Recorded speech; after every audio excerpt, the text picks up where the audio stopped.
Shalom, shalom, family. Welcome once again to another Torah review. Thanking the creator of heaven and earth for life, food, clothing, and shelter, wisdom, knowledge, and understanding. I'm grateful to the mighty King for my life, the life of Yisrael, the life of the teacher who's about ready to come on, even one of my teachers, Nasik, Zurishaddai ben Yehudah. And I pray that the Most High God be with him with his words and guide him. And as he highlights some of the points that might have been missed in last week's portion of Tsaw, we pray that the Most High God be with him. And I pray that the creator of heaven and earth will guide him. How are you, Nasik? I'm doing great. Torah, Baruch Hashem, doing great. And as supposed to be expected in this particular season. First of all, I start off giving praise to the premature universe, God of my forefathers, God of Abraham, God of Yitzchak, God of Yaakov, Abraham, Isaac, Jacob. And due respect to the platform, I'm on to the Chief Prince Ariel, and to the host, Chief Uzal, to the princes, chief brothers and sisters, the whole house Israel, the Maureen, Kohanim, those in the rabbinate. Greet you all in the time of forefathers. Shalom Aleichem, early Shabbat Shalom. This should be an exciting time for all of us, that's, Israelites, that's, being in the month of Nisan or Aviv, which you find in the book. You find both of those terms for this particular month in the book. One, Aviv is the original name referred to for this particular month, which means green air or spring. That's how we say spring in Hebrew. And Nisan itself, is what they start using after the return from Babylon. But the root of Nisan is Nas, for miracles. So there's a month of miracles, and there's a lot of miracles been done, for us on our behalf. And so they always have it, a strong sense of belief that things went great for us when we, reached this particular month of, Aviv or Nisan, as some people might refer to it. And that when we talk about a celebration and a liberation, we talk about a celebration and a liberation in this particular month, that we didn't even throw one fist, throw one javelin, threw not one pebble in order to get out. All we had to do was just obey and sit down at a feast. As we know, many of us have celebrated Chag Pesach. And like I said before, a lot of people just think of the Pesach as something that's in passing. They say, okay, that was back then. What does it have to do with us now? And why should we even care about it now? But one of the things that we had a lot of dangers. I'm not going to focus much on Passover. I'm going to speak on the citrus Tsaw a little bit. And that was last week's. I'm going to do a little bit of a review, and hopefully I might be able to bring out different avenues or something in Tsaw. So I'm going to give you a highlight on Tsaw. I'd like to speak just a little bit right now before I go into it about the Passover, because it's one of the most turning points for Israel. No matter how low they dropped in history, the first thing they normally do, more so than Shabbat, is talk about the Passover and deal with that. And we speak about the Passover of in the the first Passover in Egypt. We think about the Passover in the wilderness, the one that's mentioned. And we even think about, it's so important that during the wilderness era, they instituted a second Passover to let you know how prominent it is. And then we speak about the Passover being observed in Joshua's time. We think about the Passover being observed in Hezekiah's time as a turning point, and read about a turning point in Josiah's time, the kings. And he said, well, it's when a person think about the liberation, what were some of the dangers that we faced while I was in Egypt? One, spiritual decline, because you're becoming infected with Egyptian culture. So our mindset, we had to be actually liberated from, the mindset of the spirituality of Egypt. Then we had to be liberated from the mindset of slavery, those type of things. We had to get because a slave mentality, a lot of some of us still suffer, especially people of color suffer that's in Americas and in Caribbean and beyond, and to this day, about how they were subjected into slavery, and it's hard to negate that. Also, the danger about a slave is that you usually don't have roots. See, a slave can't think of roots. You only think about I'm here, I'm now, in the now, and what I'm supposed to do. So it was important enough that one of the remarkable things is that our ancestors kept the same Hebrew names that they had. They had the names of their forefathers. Right? They still had roots and ties, even with the acculturation. But they couldn't really fully develop in Egypt the way the Creator wanted them to do. So that's why and one thing I like to say in passing before I go into my talking point is that it's really a shame that most people look at Passover as not like an important night to have a festive occasion. And that's why I always let people know that Passover is, you're supposed to enjoy it. You're supposed to blow it up real well, have a great feast. Now I know some people might say, well, we ain't gonna have no lamb, we're just gonna have the matzahs and bitter herbs. And that's it, and everything else is just a memorial of it. But if it's a memorial of it, then why, when your son asks you what meaning you by all this service, you said what the Creator had done for me. You wasn't there 3,400 years ago, but you talk about like if you was there 3,400 years ago.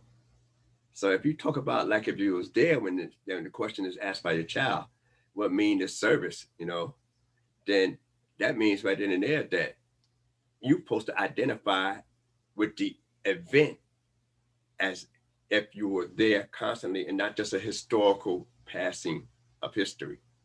So it's the great event of it. And then I know people think that, so a lot of people traditionally don't have lamb on that night. Now we know, and I just want to clear this up because I get questions every now and then in reference to that. If you want to eat lamb on that Seder night, what they call that, or the night of the Passover, you could eat lamb. It's no problem. The only thing you might want to be conscious of that's not the lamb, that's the actual sacrifice. It's not the lamb where the blood going to be utilized and sprinkled here anywhere. It's not the lamb, that fits the criteria where the Creator would say it's sacred to that degree. The day you observe as a sacred day, but you can't put, our own little thing and then say this lamb is, super holy. Whether some people might burn the lamb before it's, sunrise. All right, that's what they do. But whether you burned it or not, whether you threw it in the garbage or not, we know it's not that particular lamb, but it's not a violation if you had lamb that night and had a big feast. One of the ironies is that what kind of feast you have and you just got bread and radish, it's horseradish. What kind of feast that would be? When even in the wilderness, we had manna in the morning and quail in the evening. So we had a good diet every day. And then with the amount of sacrifices that's offered on all our Shalosh Regalim, all the meat is not just burnt up and tossed away. That'd be wasteful. So I just want to bring those particular points out because, I don't want people to have a guilt trip if they did. Now, most places may not eat lamb that night. They might just have chicken, steak, whatever. But the event that you're supposed to have 3 items on your plate, and we know that we can't have that actual ritualistic style holy lamb where you say, okay, this lamb must be slaughtered at a certain time, and it got to be less than a year old. Within the first year, that means when it becomes 1 year old, it's too old. It gotta be, say we got a solar year of 365 days. So the oldest it could be is 364 days when you get ready to slaughter it. Because it got to be a lamb of the first year. So I'd just like to bring those particular points out. Now, as we was going last week, though we know Pesach came in the eve after the Shabbat was going out, that day the Siddur was a Tsaw, but it's also that Shabbat, last Shabbat, was called Shabbat Hagadol. And I'm just going to read some excerpts from the Haftorah from that particular Shabbat.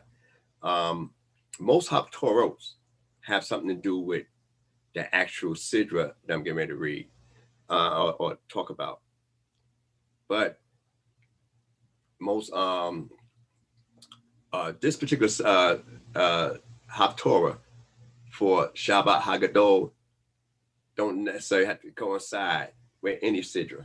It's just there because of the particular event that this is the Shabbat just before Pesach.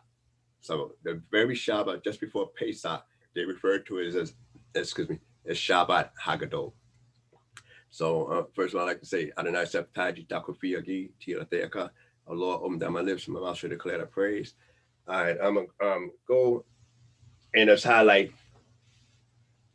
I'd like to bring out 2 more points too from Wayikra. Wayikra means any call, and I spoke about leadership and the humbleness of Moshe last time. When it's a couple things that came out in that Sidra too, I didn't get a chance to speak on much. It's about when they talk about leaven and honey being offered up on the altar, and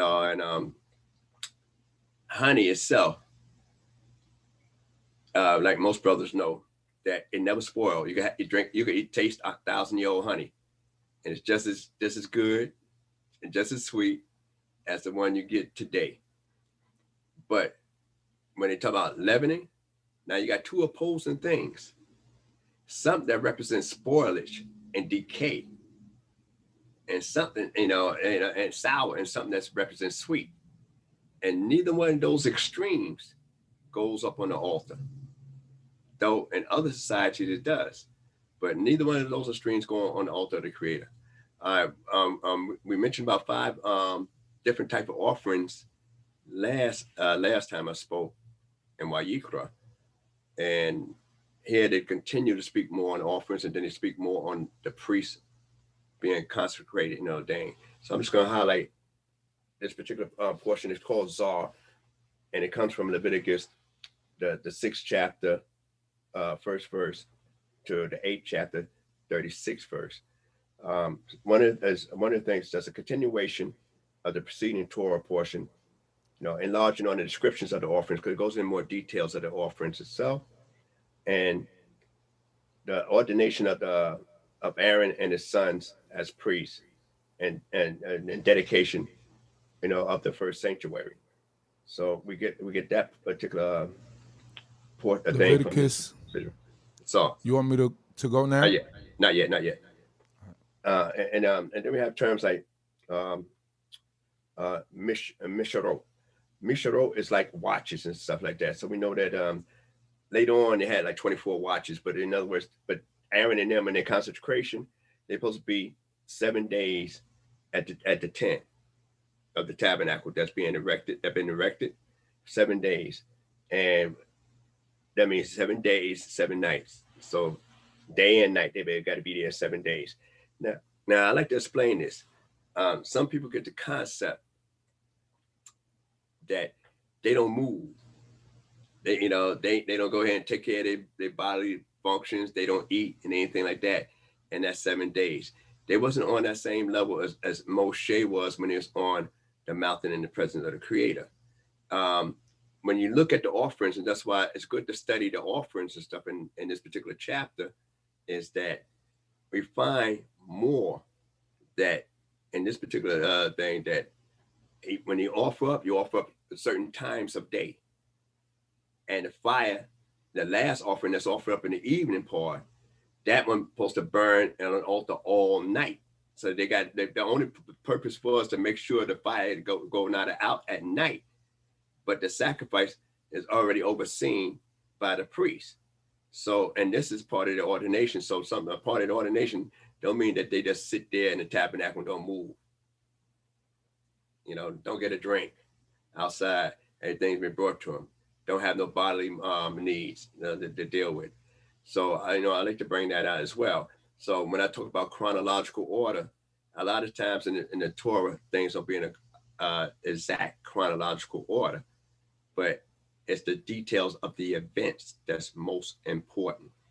So now also, I like the normal sidra that would be for that, if it wasn't Shabbat Hagadol, it's the book of Jeremiah, which would be around the 7th chapter, 21st verse, to the 8th chapter, 3rd verse, and then you got 2 verses in the 9th chapter, which is 9, 22, and 23. For those that want to look at it another time, after that, which is very inspirational as well. All right. One of the things is that in Jeremiah, during the prophets, it said that God never asked us to bring sacrifices, and a lot of people use that as a mud in the face of most people that say, well, we follow the laws of Moses, because they say, well, the sacrifices. But even when you go to the 40th Psalm, that was written by David, even before we get to the Haftorah for Shabbat Hagadol, it let you know that David in his 40th Psalm, I think around the 7th verse, said, offering sacrifice, it would not be accepted, in that sense. You don't inquire, you don't look for it, but a broken heart and a contrite spirit. I'm just paraphrasing just a little bit. So those might want to look at, up in the 40th chapter of Psalms, when David let you know that the Creator didn't really want us to really bring sacrifices in the sense that we're trying to pay him off. Sacrifices are in place because we want to try to atone and get better and get closer to the Creator, which is a different concept. The Creator allow us to say, okay, I'm going to show you how to straighten yourself out. I'm going to show you how to correct yourself. So that's why these sacrifices are set up, so that when a person do mess up, that they know how to straighten up and get closer back to the Creator. Not that they actually do so much for the Creator, it's doing more for the one that brings it. I'm gonna go in just a little bit this beginning of Leviticus, this particular Tsaw, chapter Tsaw. And the word Tsaw means to command. That's what it means, to command. Leviticus chapter 6, starting from verse 1. Hallelujah. Hallelujah. And Yehudah spoke unto Moses, saying, command Aaron and his sons, saying, this is the law of the burnt offering. It is that which goeth up on his firewood upon the altar all night unto the morning, and the fire of the altar shall be kept burning thereby.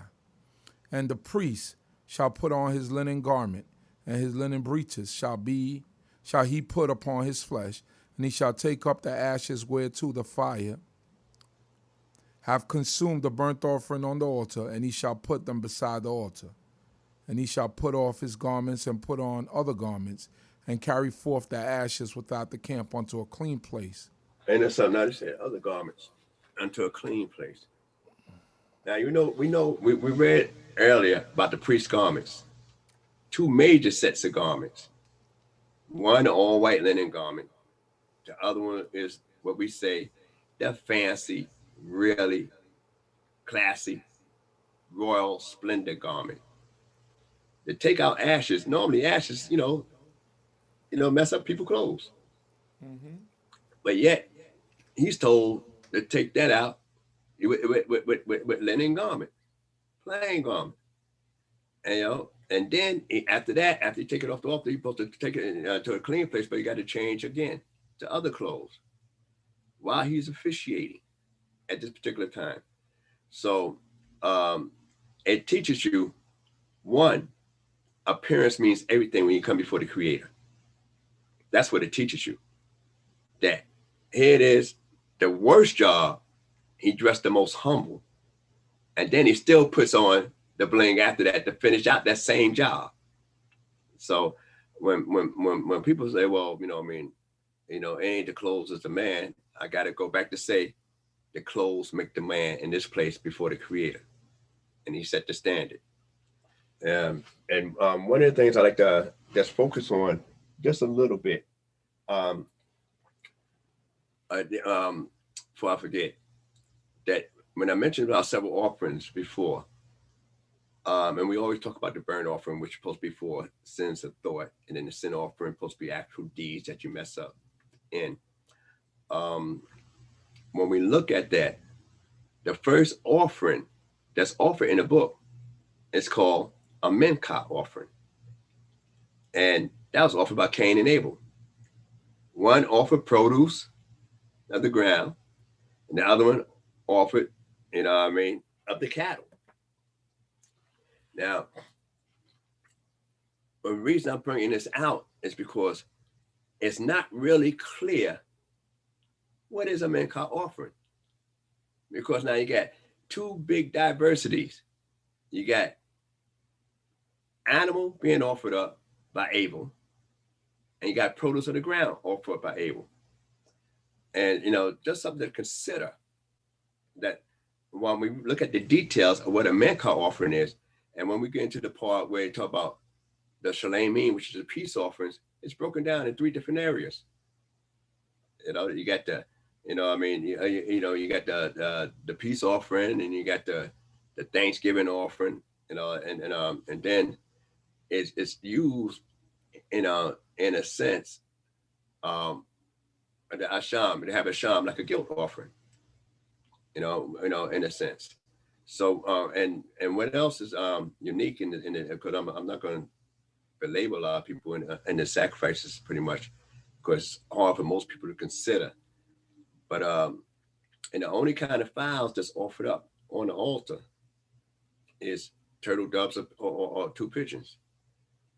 And we say, well, what about all the other? There's more than those clean birds. Why we only offer up those clean birds? And it's there to teach us a lesson that doves, they mate for life. I guess that's why Prince said, when doves cry, he made that song. Why do doves cry? Right. Because doves mate for life. We're supposed to be joined for life to the Creator. Those are the only fowls that's actually offered up on the altar.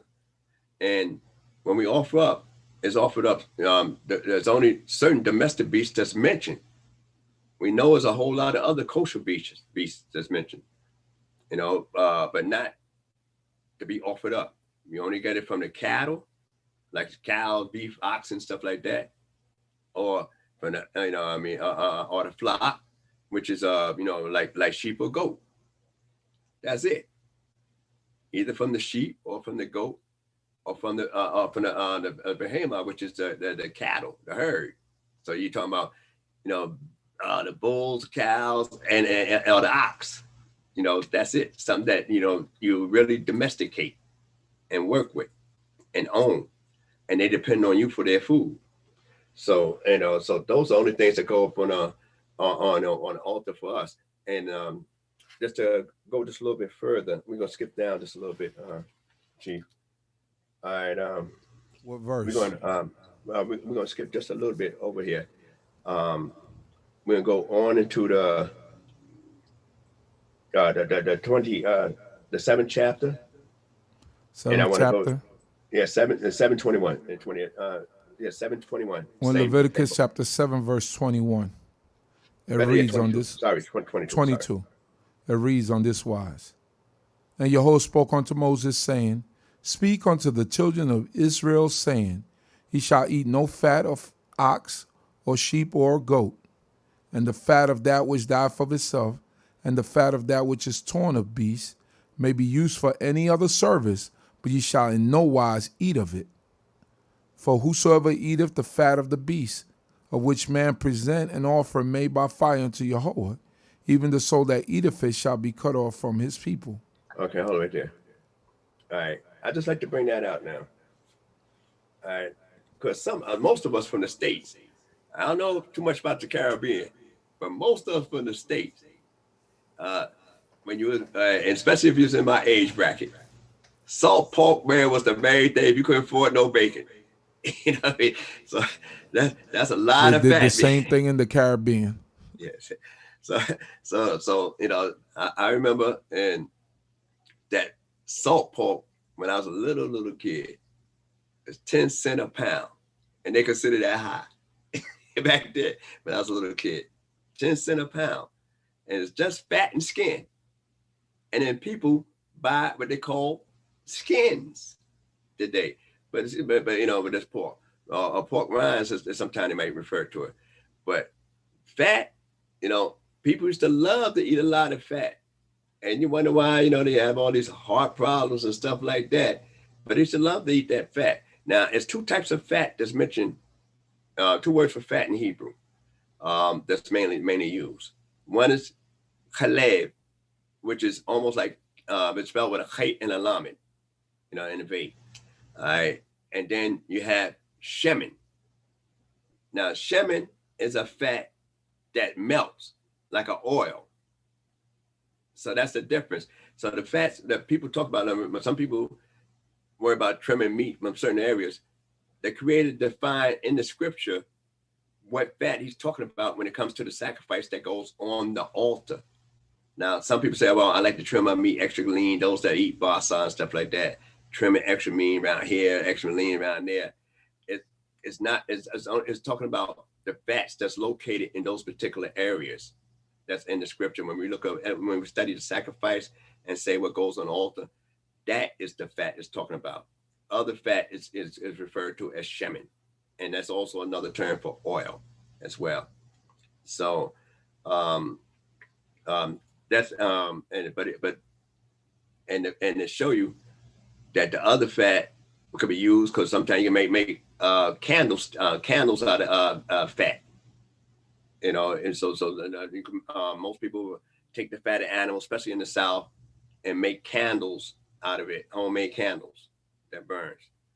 So that's I just want to bring out the difference, because some people would trim, and then the next part of that 26th verse. Verse 26, it reads, "Ye shall eat no manner of blood, whether it be of fowl or of beast, in any of your dwellings. Whosoever it be that eateth any blood, that soul shall be cut off from his people." All right, now, one of the things is, there's two things I like to bring out in this particular point. One, when you talk about blood, now, we have the thing we call, the common word in the Yiddish word is kosher. The word in Hebrew is kasher, but the Yiddish pronunciation is kosher. And they normally take meat and salt, salt it down, let it soak. Most meat, except for liver, they would broil that because it's just too much blood in that itself. But those that eat liver. But when it comes down to the if you roast something, you don't need to soak it. If it's roasted on an open fire, it's when you're doing that pan cooking, then you gotta make sure the blood's good. And then normally when they slaughter it, and some people look for any little smidgen of blood, like, oh man, I still see some blood on the skin. I see still a little blood of that. It usually means when you sacrifice the animal, when you slaughter the animal, you run that blood out and make sure all the running blood is ran out. You will never, ever, if they say, I don't see not a speck of blood in the animal, then you would never eat any meat. It's mainly concerned with, once you slaughter the animal, you drain it. Most people down south, they slaughter them, hang them upside down, and stuff like that, let them drain. And then they further, if they're gonna cook it in the pan, then they normally pre-soak it with salt and stuff like that to draw the blood, whatever little blood out that's running blood. Now, also, the thing is that they talk about blood of beast and fowl. And so one thing, it shows that blood is the life of the flesh. And so when we know it to be the life of the flesh, it's like you eating, you're actually eating part of a creature's soul. That you're actually eating part of a creature's soul. Its essence, its life force. And so the creator, the life force belongs to the creator and not to us. So there's another metaphysical meaning behind that as well. All right, now when you talk about the blood of beast and you talk about the blood of fowl, in that sense, those are the only things to talk about. And we talk about those animals that we're supposed to eat, period. But even if we didn't eat say what we consider kosher, according to the Leviticus that's coming up later on, or Deuteronomy, the dietary laws. Noah was told way back after the deluge not to eat any blood. He could eat anything else, clean and unclean, but it was told not to eat blood. And it said blood was the life of the flesh. All right, and one more thing I'd like to bring out in this area is that when it comes to fish, they don't say that. So, and we know fish bleed, but the book is very specific when it comes down to the fowls and the beasts, because the blood goes on the altar from those particular creatures. No fish is ever sacrificed on the altar of the creator, according to our book. So when it comes down to fish, it's a different story in that area. So, and those that might have questions, go always make a comment later on and like that. But it's talking about no manner of blood, and it gets specific right here. Those particular said beast or fowl, not the fish of the sea. And another thing I like to bring out, those that follow Genesis closely, only fowl and land animals was slated to be destroyed during the Malbus, the flood, and they was given a diet in Genesis. Fish was never ever given a diet by the Creator. Only land creatures, the birds, the cattle, and mankind. All right. So, and the final point I'd like to make in this particular area is about cutoff. Because people say, well, God will cut you off, God will cut you off. Yeah. But, and even in the cutoff, the Creator is so merciful that he only cut you off from the people. He don't cut you off from him. And I have to express that, that is that you being cut off from people. You won't feel like you could fit in. You don't feel like I could get along. Then you better pray hard that God can change your heart, because it's something that's going on in your life where you just can't seem to fit in with people from whatever reason. Everybody can't be messed up, and it's just you, and it's thousands of people, and you can't seem to get along with anybody. So it means, that you're cut off from people if you violate this, knowing this. And that's only when you know this, because when it comes to your knowledge, then you shall be guilty. When you're coming out and trying to make a change, then you shall be guilty. So the thing is that the Creator allow you a chance, and the only time you ever read with the Creator cut off a person from him is dealing with the priesthood. That's the only area where a person is cut off from God. And that's meaning cut off. He could be a priest because you're born a priest. But though he's born a priest, if you do something bad enough and profane a sacred thing, then he's cut off from God. And he can never function in the capacity of a priest again before God. So that's the only person you will read about that's ever cut off from God, and it's only in the matter of his job, not in his matter of life. So I want to express that again. in the manner of his job. He could never be acting like I'm Priest Jones, Priest this, and doing my job. You know, if he messed up, he's cut off as being, yeah, you still Priest Jones, but you Priest Jones with no function right now, other than praying on your own. But you can never come up, you know, before the Creator anymore. Right. So, and that's the only person you read in the scriptures that's actually cut off from God. And I wanted to qualify what that meant. All right. So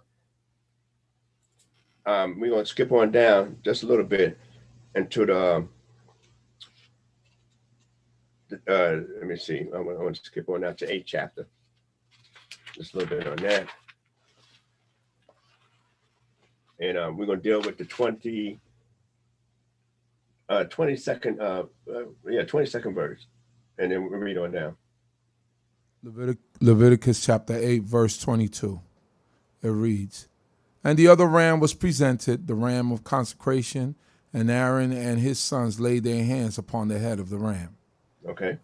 And when it was slain, Moses took..." Wait there just for a minute. Just for a moment. All right. This is when they're getting ready to get to their final consecration of being priests. And this is what Moses is doing. So Moses is a prophet, not a priest.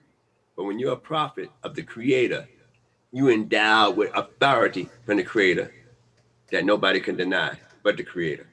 That's why, as a prophet, that's able to do this here at this particular time. All right. Now you continue, Chief. 23rd. 23rd verse.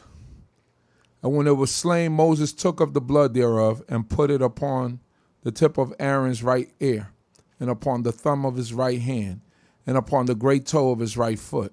And Aaron's sons were brought. Moses put off the blood upon the tip of their right ear, upon the thumb of their right hand, and upon the great toe of their right foot. And Moses dashed the blood against the altar round about. And he took the..." That's good enough. That's good enough. That's good enough right there.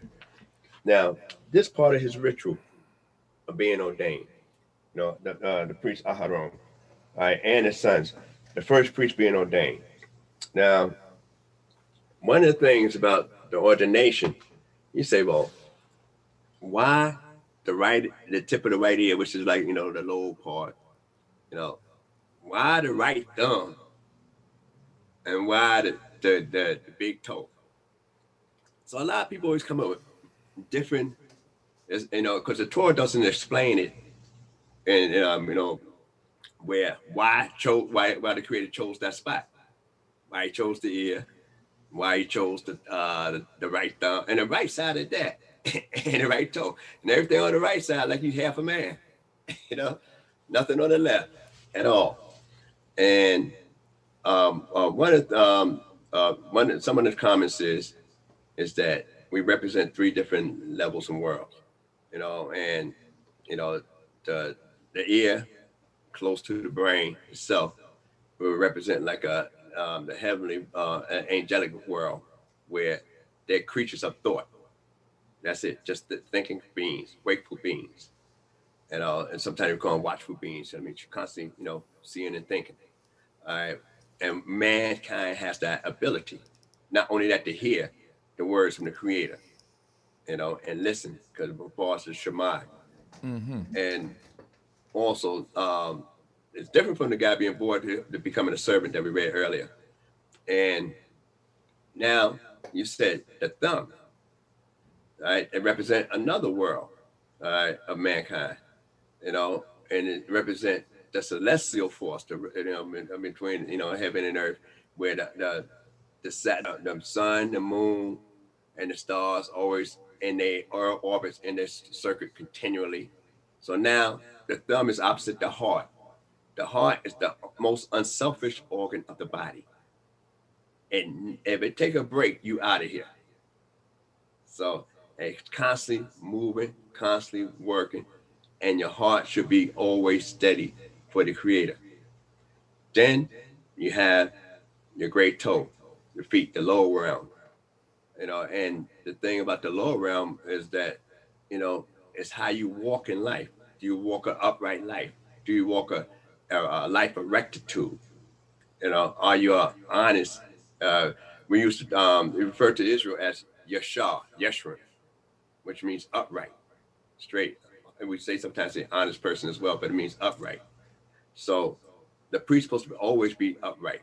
So his thoughts always be constant about his maker, his heart, never ceasing to do the will of his creator, and he's able, always available to move and serve wherever the creator will want him to do, go, and be able to move out with justice. So when we look at that, and one of the things about talking about the sacrifices, which I like to bring out, because we spend a lot of time on details and sacrifice in Leviticus, and it's important for us to spend time in it, because if you study the sacrifices thoroughly, if you study the sacrifices most earnestly, what you actually do, and just like you study the building of the Mishkan, you actually trying to focus on holiness. You're trying to focus on sanctity.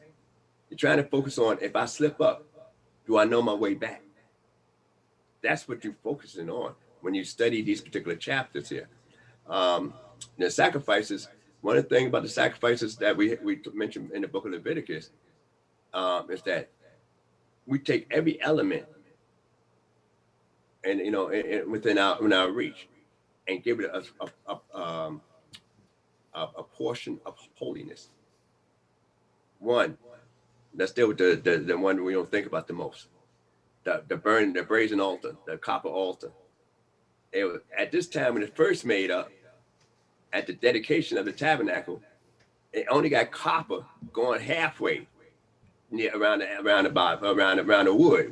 It's overlaid with copper, and the copper is not that thick. That's overlaying this altar that must burn all night, and yet the wood and that is not destroyed. Now we've seen houses burned down. They got brick, metal, all kind of stuff up in there. They have what they call lead paint that's supposed to retard the fire. They have this insulation that's supposed to retard the fire. We see a fire start in the house and burn the whole house completely down, the rubble. And yet this altar that had to burn continually through the night only had a little bit of copper over it, and yet it wasn't consumed. So the copper became a unique thing, and it became sanctity in that area. We elevated the sanctity of copper. Also, the wood itself. The wood itself is elevated on a level of holiness, not only just for the Mishkan, but actually the stuff that's overlaid, the wood that's overlaid with. They're talking about gold is another metal. All right, we talk about an animal life. We elevate animal life because we're sacrificing animals. So that is also bringing another element of holiness to stuff that's around us in the earth. The next level that we bring, another portion we bring sanctity to, if we bring sanctity to minerals, because every offering got to be offered with salt. Every offering. And then let's bring another element in there. And salt is a product of water, by the way. So I just wanted to throw that in. Salt is a product of the water. Then another element that we brings in and bring and elevate it on a level of sanctity. And that itself is actually vegetation, grain. Because we have a grain offering, that we have. We offer flour, grain, handful of flour that goes up on the altar. Everything that we surround ourselves with, we bring a level of sanctity to it in our ritual offering. So we talk about metal, we talk about minerals, we talk about wood, we talk about animal life, and we talk about, so we got all that we elevate on a higher level to the service of the Creator.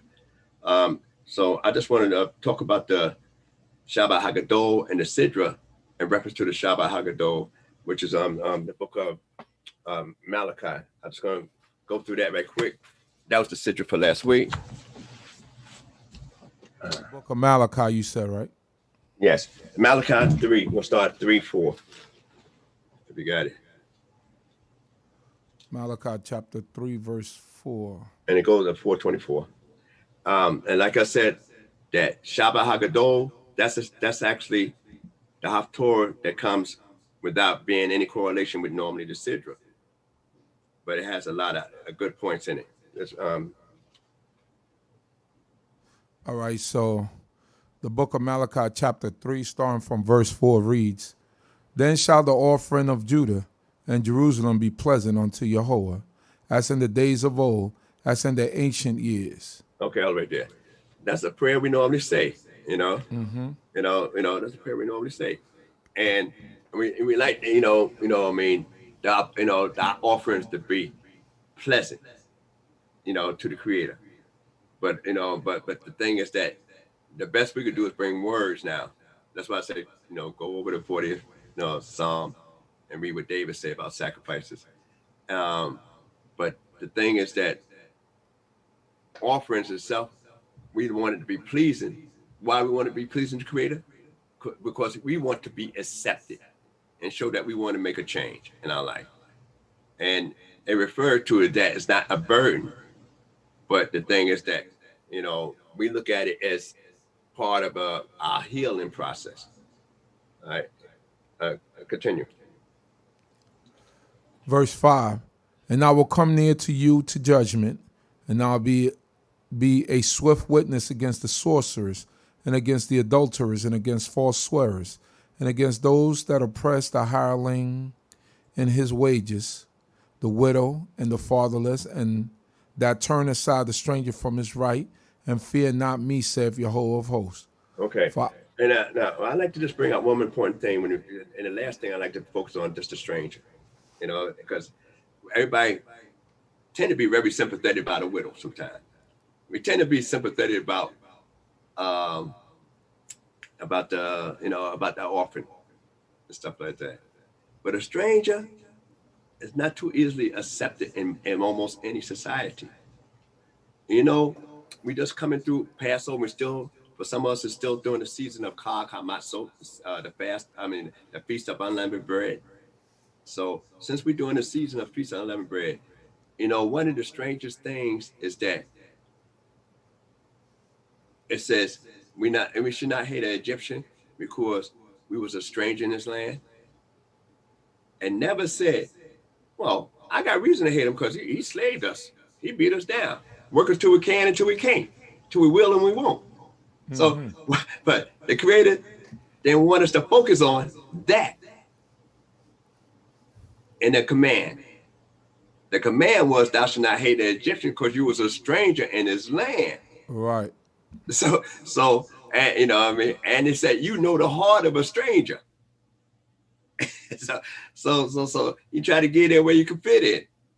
So when we look at that, it's like sometimes we can't let certain things keep harboring on us in life and affect us so bad and so hard that we can't even move on and move forward. Hence, our peculiar institution for Black people in America. That peculiar institution, that slavery syndrome, affect us so hard that a lot of us is bumping our heads trying to find our way now. Our roots have been snatched from us. So being a stranger, the book focused on making a stranger welcome. Passover, we the first people that has in our own liberation is allowed in the first to say, if a stranger wants to keep the Passover, all he got to do is be circumcised. So that's an invitation to a stranger. And you say, while we still in the land of Egypt, this was what was stated. If a stranger want to eat the Passover and keep the Passover, he must be circumcised. Only requirement. Not that he believe in the Creator. Not that he accept the Creator. Not that he accept any of the laws. And just come into the covenant if you want to eat that. Which is a bold move. But we're going to go on just a little bit further. I'm going to try to go through this a little faster. Verse 6. Yes. For I, Yehovah, change not, and ye, O sons of Jacob, are not consumed. All right. So we got a God that, he never turned, so how is he today? I don't know how he's today. He in the bad mood or not. You know, some of us that work on jobs go to our boss and say, well, I want to be able to take a day off. Forget about talking about a raise. I just want to be able to take the day off. And say, well, I don't know if I should ask him because I've been banging out sick for a while. Called in sick for a while. And I didn't have any sick days, but I really need this day off now. You know, and he'd say, he's in a bad mood or not. Our God is a God that never changes. So now, what's so great about that, a God that never changes, is that you cannot bribe him. You cannot trick him. That's the difference. In most mythologies, you could trick your God, trick their God.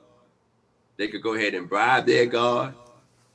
And a God, like in contest with Elijah and the 400 prophets, 400 some prophets at Carmel, said the God could have been on sleep. So you can slip by their God in mythology. But our God don't sleep nor slumber, and he changes not. But what's important now, we need to get to the most important part here. Continue. Verse 7, it reads, from the days of your fathers ye have turned aside from mine ordinances, and have not kept them.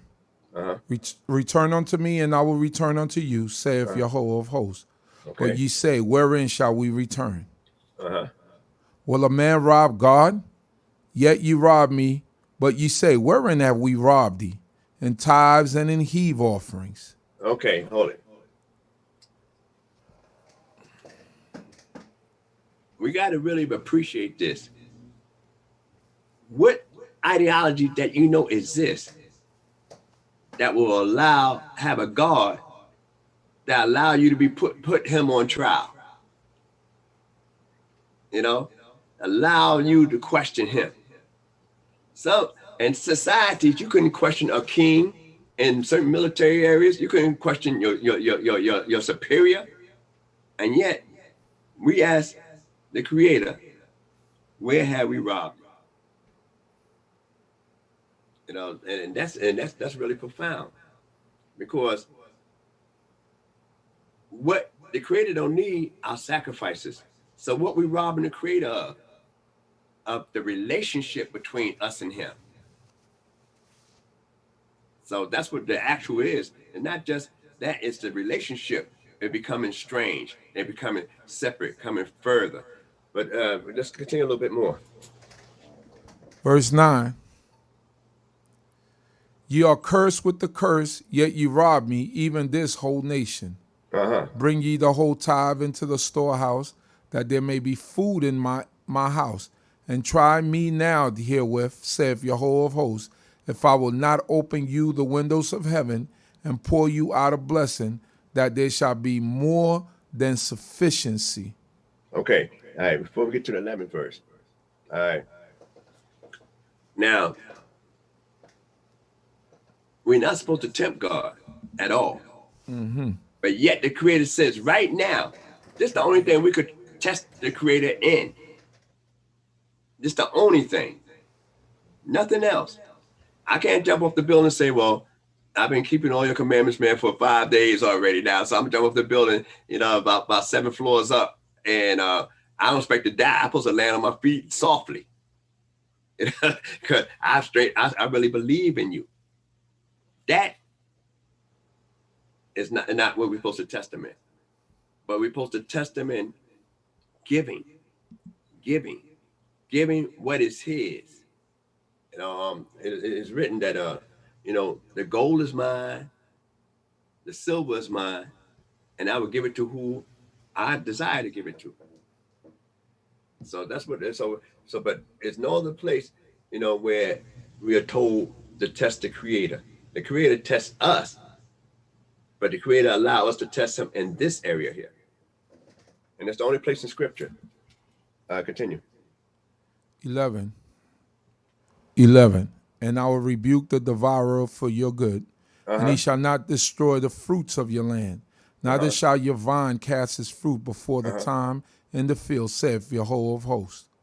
Keep going. And all nations shall call you happy, for ye shall be a delightsome land, saith Yehovah of hosts.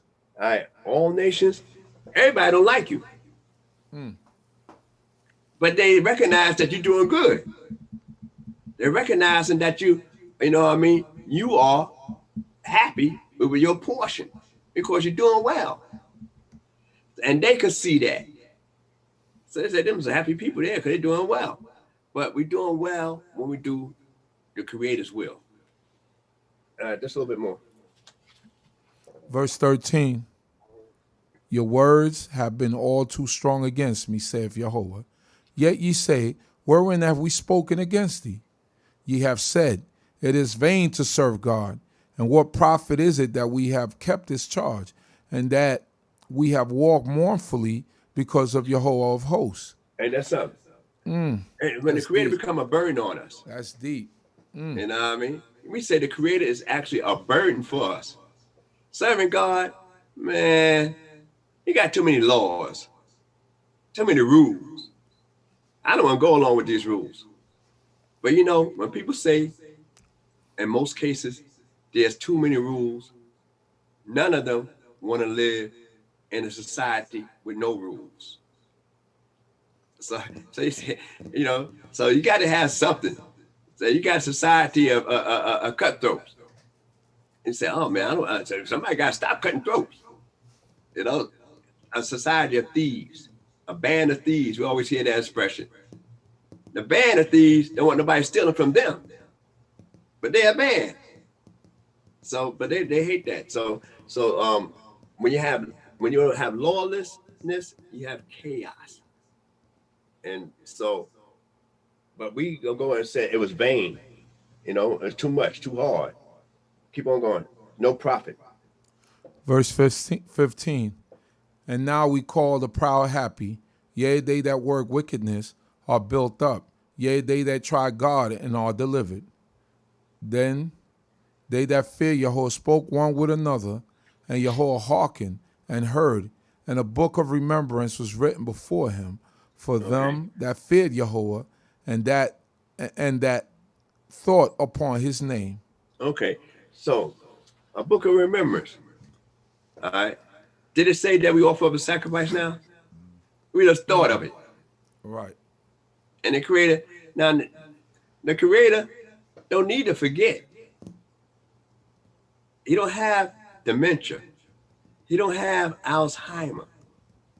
So a book of remembrance is for our edification. Right. You know, because we subject to forget. And we subject, you know what I mean, to have selected memories. But the Creator put down that book saying, look at, not only am I watching you, I'm detailing your movement. You know, but you notice who he detailed the movement on? Those that think good of him. Those that's doing wicked. You notice he didn't say, I got a book on that.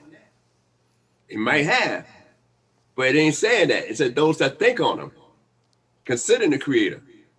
I'm jotting this down like a check mark, like a star in class. So a few more verses, Chief. Verse 17. And they shall be mine, saith Jehovah of hosts, in the day that I do make even mine own treasure, and I'll spare them as a man spareth his own son that serveth him. One of the things that spare the son that serve you, say, why you need to spare him if he's serving you? His intentions to do good. He just ain't got it right. He trying to do the best he can with the knowledge he got. Mm-hmm. And he caused a chaos. So why you stacking them cans up there so high on that shelf? Well, I was trying to put up the food, and the whole thing come tumbling down. But he was trying to help. So you gotta eat for effort. Yeah, and so you spare him, you know, and so the Creator. That's the way the Creator look at us. All right, a little bit further. Verse 18. Then shall ye again discern between the righteous and the wicked, between him that serveth God and him that serveth him not. For behold, the day cometh, it burneth as a furnace, and all the proud and all the work of wickedness shall be stubble. And the day that cometh shall set them ablaze, saith Jehovah of hosts, that it shall leave them neither root nor branch. But unto you that fear my name shall the Son of Righteousness arise with healing in his wings, and ye shall go forth and gambol as calves of the stall.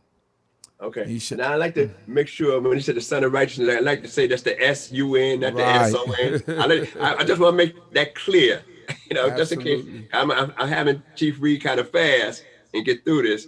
But I want to make sure we talk about the S-U-N, not the S-O-N, because there ain't gonna be no two suns shining today. You know what I mean? So it's gonna be the S-U-N, righteousness. Go ahead. It reads 20, but unto you that fear my name shall the Son, 21, and ye shall tread down the wicked, for they shall be ashes under the soles of your feet in the day that I do make, saith Yehovah of hosts. Okay, keep going. Remember ye the law of Moses my servant, which I command unto him in Horeb for all Israel, even statutes and ordinances. Behold, I will send you Elijah the prophet before the coming of the great and terrible day of Yehovah. And he shall turn the heart of the fathers to the children, and the heart of the children to their fathers, lest I come and smite the land with utter destruction. Hallelujah. Okay.